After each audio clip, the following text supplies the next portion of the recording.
Greetings, people who are just seconds away from self-realization, enlightenment, and self-imposed gender reassignment. Now, if you've seen my previous videos, you'll know that I talked at length on the noun complement. Noun complements complete or complement something. I talked at length on appositives. Appositives rename something. I don't need to go over that again. I claim that noun complements are restrictive and appositives are non-restrictive. You can watch my previous videos and you'll see what I mean by that, and I stand by it. Now, the thing to keep in mind when you're considering noun complements and or appositives is what you read and what you write must be taken in context. The words, as they intertwine and work together, have to work nicely in context. Punctuation is critical. I've stressed that repeatedly. When we speak and write, we punctuate. Even when we're speaking, we punctuate. See how I stop and start, blah, blah, blah. So punctuation is critical, and most people don't consider punctuation in their grammar studies, but it's critical. It's very, very, very important. All right? And when we get into appositives and noun complements, when used with personal pronouns, we get into an area of subtlety, an area where there's subtle changes and differences that you have to intuitively pick up and grasp, or you'll miss the point. Okay, so let's look at personal pronouns. A personal pronoun is a noun equivalent. A personal pronoun is used in place of a noun or a noun phrase.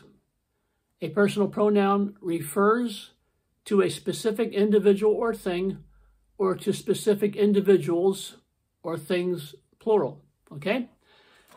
The two most common that you'll encounter are ordinarily we and they, and us and them.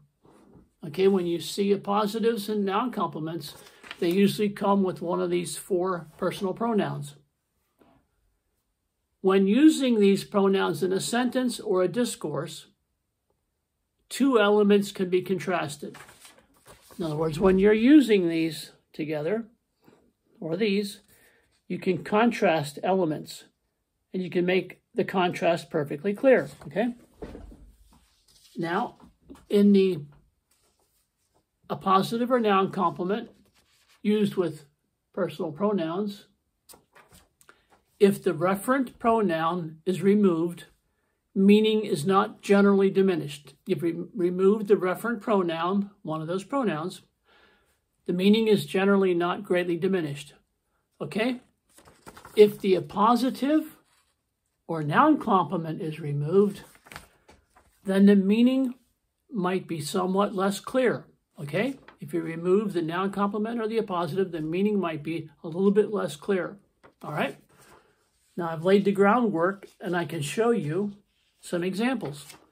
Here's we and they, all right? This is the subjective case. And here's an appositive. We're going to use a sentence with an appositive in it, with we or they, okay? The sentence is this: they, the laborers, have assembled the bridge exactly as instructed. The next sentence is, nevertheless, if the bridge fails, we, the engineers, will be held accountable, okay? So here we have they, here's your pronoun. The laborers is your appositive. You see your commas, right? It's non-restrictive. And they built the bridge exactly as they were supposed to, all right? So they, pronoun, the laborers, appositive. Now, the second sentence is, nevertheless, if the bridge fails, we, the engineers, will be held accountable. So you have they, then you have the laborers kind of renaming they, then you have we, the engineers, renaming we. excuse me, you have the engineers renaming we. All right. Now, let's look at those same pronouns with a noun complement. All right. We engineers, okay, we engineers are reluctant to endorse uncertified projects. We engineers are reluctant to endorse uncertified projects.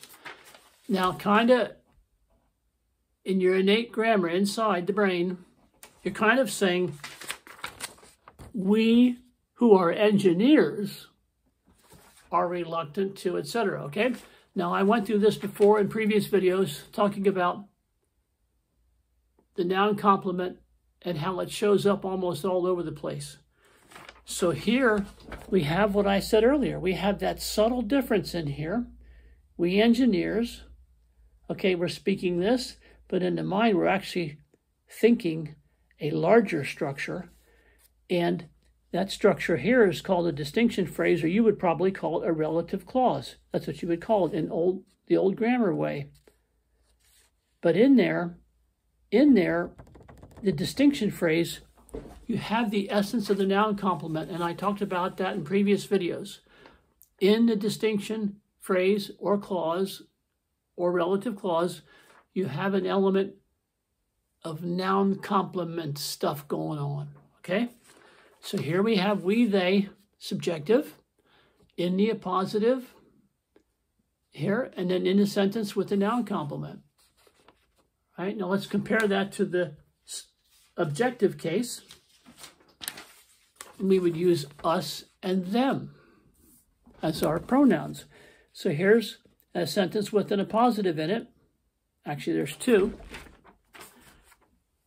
Unlike us, human beings, most creatures of the animal kingdom are not monogamous. Okay, there's that sentence right there. Unlike us, comma, human beings, comma, most creatures of the animal kingdom are not monogamous. So here you have your personal pronoun, and then you have human beings as your appositive, right? The second sentence is, we, the Stoic conservatives, are polar opposites of them, the capricious liberals. We, comma, the Stoic conservatives, comma, are polar opposites of them, comma, the capricious liberals. So you see the appositives renaming the personal pronouns, all right? Now here's a noun complement version. Now read this. Convincing us council members to vote affirmative will be almost impossible. Convincing us council members to vote affirmative will be almost impossible. Okay, that's right here. So kind of inside, deep in, what we're saying is us who are council members. So in that innate structure, you have yet again another distinction phrase, or you would probably call it a relative clause, because that's the old grammar way, right? And in that distinction phrase or distinction clause, the essence of the noun complement is in there. I told you that repeatedly in previous videos.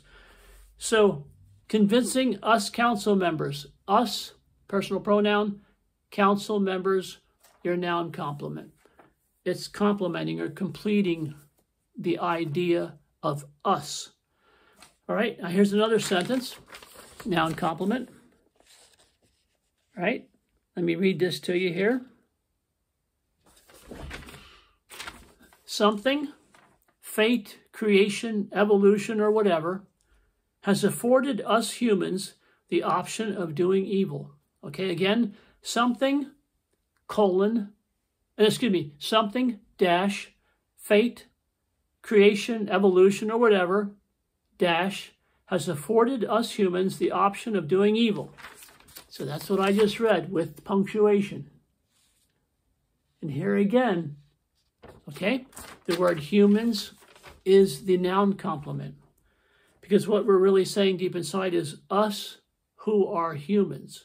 And again, you have another distinction phrase and the essence, the inner quality inside there is that of a noun complement.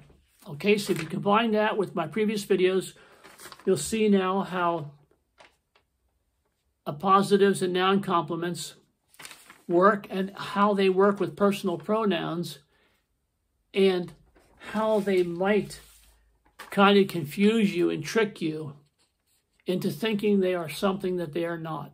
Okay? And that's about it for now. I just wanted to throw that in because in my previous videos, I didn't enter into the realm of personal pronouns because I forgot.